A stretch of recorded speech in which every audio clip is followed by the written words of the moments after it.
ஒரு அழகான கிராமத்தில் ஒரு பேராசை பிடிச்ச செல்வந்தர் வாழ்ந்து வந்தார். அவர் ஒரு நாள் வியாபாரத்தை முடிச்சிட்டு வரும்போது அவரோட பணப்பைய தவற விட்டுட்டாரு. வீட்டுக்கு போய் அவரோட மனைவி கிட்ட சொல்லி அழவும் ஆரம்பிச்சிட்டாரு.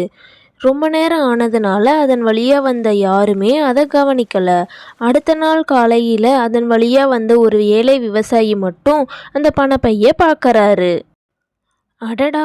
பணப்பைய யாரோ தவற விட்டுட்டாங்கன்னு சொல்லிட்டு அங்கே பார்த்தா யாரையுமே காணோம். சரி, இதை நம்ம ஊர் மக்கள்கிட்டயே கேட்கலான்னு அங்கேருந்து எடுத்துட்டு போகிறாரு. ஊர் மக்கள்கிட்ட இதை தான் வர வழியில் பார்த்ததா சொல்கிறாரு. அப்போ அங்கே வந்த இந்த பேராசை பிடிச்ச பணக்காரரோ இது என்னோட பைதான்னு சொல்கிறாரு. ஆனால் இதில் வச்சிருந்த வைர மோதிரத்தை காணோமே அப்படின்னு சொல்லி இந்த ஏழை விவசாயியை மாட்டி விட பார்க்குறாரு.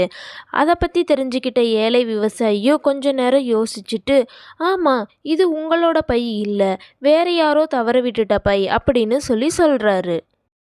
உங்களோட பையா இருந்தா இதில் வைர மோதிரம் இருக்குமே, ஆனால் இதில் பாருங்க வைர மோதிரத்தை காணோம், அதனால் இது வேற யாரோ தவற விட்ட பை போல அப்படின்னு எல்லாருக்கிட்டேயும் சொல்கிறாரு. அதை தெரிஞ்சுக்கிட்ட ஊர் மக்களும் ஆமாம், இது செல்வந்தரோட பை இல்லை அப்படின்னு சொல்கிறாங்க. அதனால் செல்வந்தரோ எல்லாத்தையும் இழந்துட்டு கடைசியில் எதுவும் இல்லாமல் நிற்கிறாரு. இந்த கதையிலேருந்து நம்ம என்ன தெரிஞ்சுக்கிறோன்னா, பேராசை எப்பொழுதும் பெருநஷ்டம்தான் ஆகும். தேங்க்ஸ் ஃபார் வாட்சிங். Please subscribe.